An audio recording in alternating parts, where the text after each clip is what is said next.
Poverty by America, Unveiling Systemic Inequality. Poverty by America, Matthew Desmond. Imagine living in a country with the largest economy in the world, yet millions of people struggle to afford basic necessities like food, healthcare, and housing.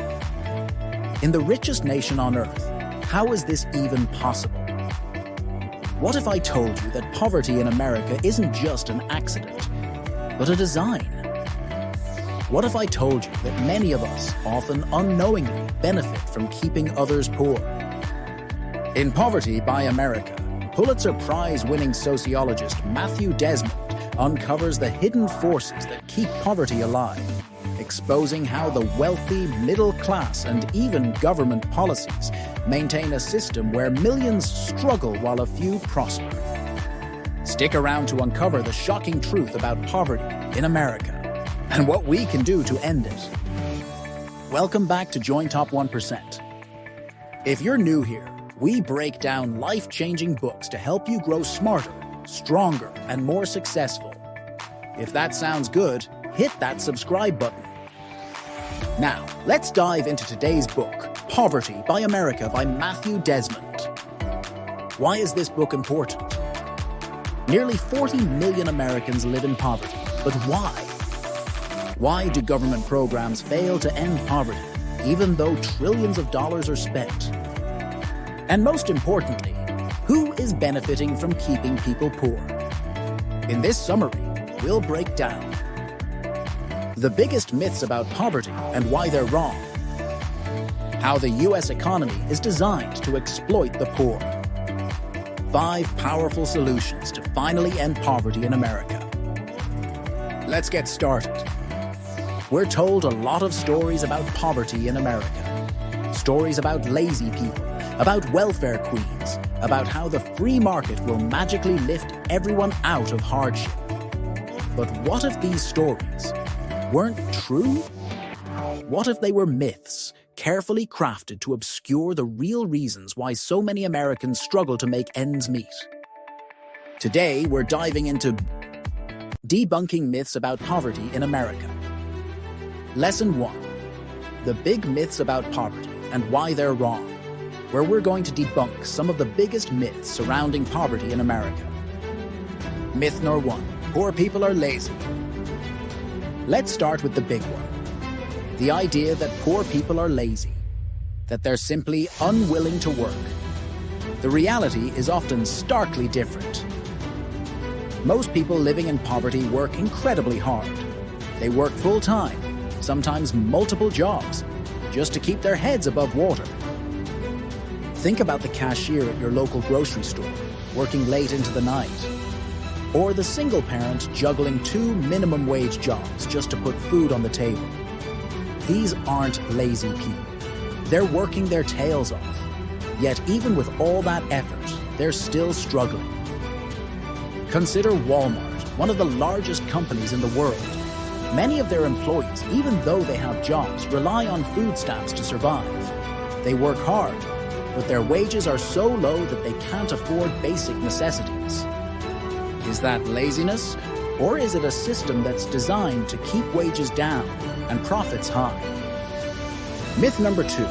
Welfare programs make people dependent. Then there's the myth that welfare programs make people dependent, that they discourage work and create a cycle of poverty. But the truth is, the U.S. spends far more on corporate subsidies, tax breaks, bailouts, and other forms of assistance to large companies than it does on welfare programs for the poor. Large corporations get billions in government handouts, while families struggle to afford basic health care. Is that a free market at work? Or is it a system that's rigged in favor of the wealthy and powerful? Myth number 3. The free market will solve poverty. And finally, there's the belief that the free market will magically solve poverty. That if we just let businesses do their thing, everyone will eventually prosper. But the reality is, the market isn't free at all. It's rigged in favor of the rich. Through low wages, housing discrimination, and predatory lending, The system is designed to keep the wealthy wealthy and the poor struggling. The minimum wage hasn't kept up with inflation, making it impossible for many to afford basic needs. Predatory lenders target low-income families with sky-high interest rates, trapping them in a cycle of debt. These aren't accidents. They're features of a system that benefits the few at the expense of the many. The truth is, poverty isn't about personal failure. It's not about laziness or lack of motivation. It's about an economic system that's designed to keep people struggling. And until we understand the real forces at play, we'll never be able to truly address the problem. That concludes Lesson 1, the big myths about poverty and why they're wrong. Stay tuned for Lesson 2, where we'll explore how the wealthy actually benefit from poverty. The hidden ways. The wealthy benefit from poverty.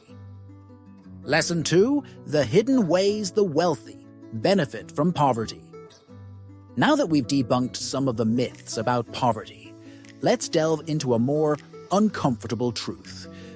Poverty isn't just ignored in America. It's often profitable. Many industries actively benefit from keeping people in a state of financial struggle. This is Lesson 2, the hidden ways. The wealthy benefit from poverty. Low wages, cheap labor. First, there's the issue of low wages. Large corporations often pay their workers far less than a living wage, maximizing their profits while leaving employees struggling to make ends meet. Think about companies like Amazon and McDonald's.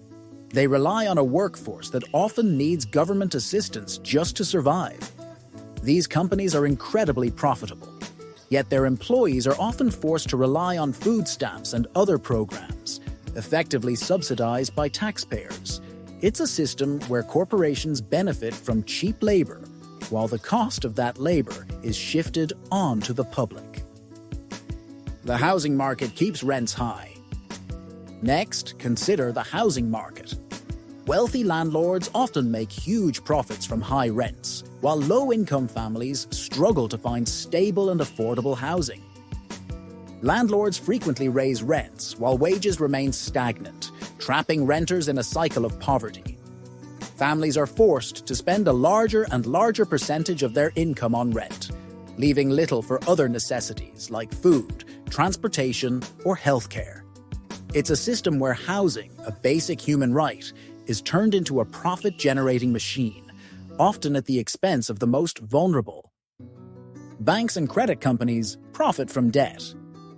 Banks and credit card companies also play a role, profiting from the debt of low-income families. Predatory lenders target those struggling financially, charging incredibly high interest rates on credit cards, payday loans, and mortgages. A poor person might end up paying twice as much in interest on a car loan compared to a wealthy person, simply because they have fewer options and are seen as a higher risk. It's a system where debt becomes a trap, keeping people in a constant state of financial insecurity. The criminal justice system exploits the poor. Finally, the criminal justice system can also exploit the poor. Cash bail systems, court fees, and fines disproportionately affect low-income individuals. A wealthy person can pay bail immediately, while a poor person might sit in jail for months without even being convicted of a crime, losing their job, and falling deeper into poverty. It's a system where the legal system can become another tool for keeping people down. The key takeaway here is that poverty isn't just something that's ignored or passively allowed to exist. It's often actively maintained because it's profitable. Many industries benefit from keeping people in a state of financial struggle, and until we recognize this uncomfortable truth, we won't be able to create a truly just and equitable society. How government policies perpetuate poverty. Lesson 3, how government policies keep people poor.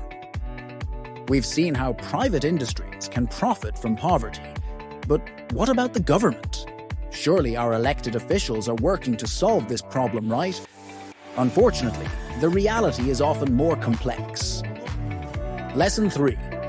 How government policies keep people poor reveals how government policies, intentionally or not, can perpetuate poverty and inequality. The minimum wage stagnation. Let's start with the minimum wage. For decades, the minimum wage has stagnated, failing to keep pace with the rising cost of living. The federal minimum wage has been stuck at $7.25 an hour since 2009. Think about that. Since then, the price of everything from rent and groceries to gas and healthcare has skyrocketed. Yet the minimum wage, the wage floor for millions of American workers, has remained unchanged. This makes it incredibly difficult for low-wage workers to afford basic necessities, even when working full-time. Welfare programs, a patch, not a solution. Now, it's not that there aren't any government programs designed to help people in need. Welfare programs exist, but they often function more as a band-aid than a long-term solution. Many assistance programs have strict eligibility requirements, making it difficult for families to get help when they need it most. There are often time limits, work requirements, and other hurdles that can make it challenging for people to access these resources. These programs can provide temporary relief, but they often fail to address the root causes of poverty. The tax system, a game rigged for the rich. Finally, let's talk about the tax system. The tax code is incredibly complex and often favors the wealthy. The wealthiest Americans often pay lower tax rates than middle-class workers. Billionaires like Jeff Bezos have been known to pay little to no income tax, thanks to loopholes and deductions that are simply unavailable to ordinary people. Meanwhile, working families struggle with high tax burdens, even as their wages remain stagnant. The key takeaway from this lesson is that the system isn't broken. For many, it's working exactly as it was designed. These policies, whether intentionally or through neglect, contribute to keeping poor people poor while making the rich even richer. And until we address these systemic issues, we won't be able to make meaningful progress in the fight against poverty. How we can end poverty in America. Lesson 4. How we can end poverty in America.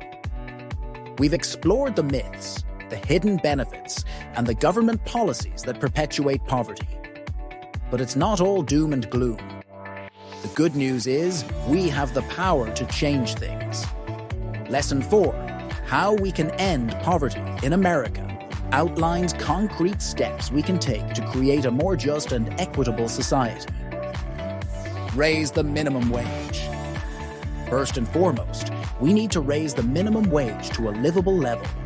Studies have shown that increasing wages not only improves the lives of low-income workers, but also boosts the economy and reduces reliance on welfare programs. When people earn a living wage, they have more money to spend, which stimulates the economy. They're also less likely to need government assistance, freeing up resources for other critical programs. Raising the minimum wage is a win-win solution that benefits everyone. Make housing a human right. Next, we need to treat housing as a human right, not a commodity. This means expanding affordable housing programs, protecting renters from predatory landlords, and ensuring that everyone has access to safe and stable housing. When people have a stable place to live, they're better able to focus on other aspects of their lives, like education, work, and health. Making housing a human right is an investment in the well-being of our communities. Reform the tax system. We also need to reform the tax system to ensure that the wealthiest Americans and corporations pay their fair share. This means closing loopholes that allow them to avoid taxes and creating a more progressive tax structure where those who can afford to pay more do. A fairer tax system would generate revenue that could be used to fund critical programs like education, healthcare, and infrastructure, benefiting everyone in society. End predatory lending. Predatory lending practices need to be stopped. This means regulating payday loans, capping interest rates on credit cards, and protecting vulnerable families from financial exploitation. When people have access to fair and affordable financial services, they're less likely to fall into a cycle of debt and poverty. Ending predatory lending is about creating a more just and equitable financial system. Support stronger worker protections. Finally, we need to support stronger worker protections. This means encouraging unions, enacting fair labor laws, and ensuring that workers receive fair pay, benefits, and safe working conditions. When workers have a voice and are treated fairly, they're more productive, have better lives, and contribute more to the economy. Stronger worker protections benefit everyone. The key takeaway from this lesson is that poverty is a policy choice. It's not inevitable. We can end it if we choose to. By implementing these solutions, we can create a society where everyone has the opportunity to thrive, regardless of their background or circumstances. So, what's the biggest takeaway from Poverty by America? It's this.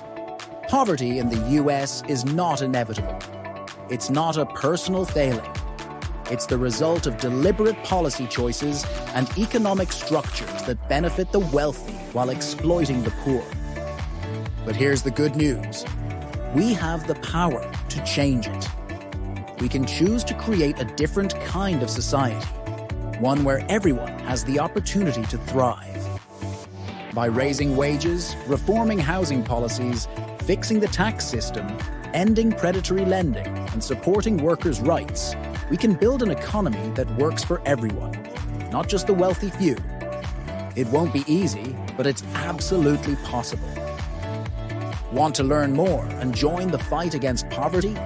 Grab a copy of Poverty by America using the links below. And if you're ready to take action, join the conversation in the comments. Let's work together to create a more just and equitable America for all. If this summary helped you understand the complex issue of poverty in America, please hit that like button and subscribe to the channel for more thought-provoking book breakdowns. We're committed to exploring important topics and empowering you with knowledge. We want to hear from you.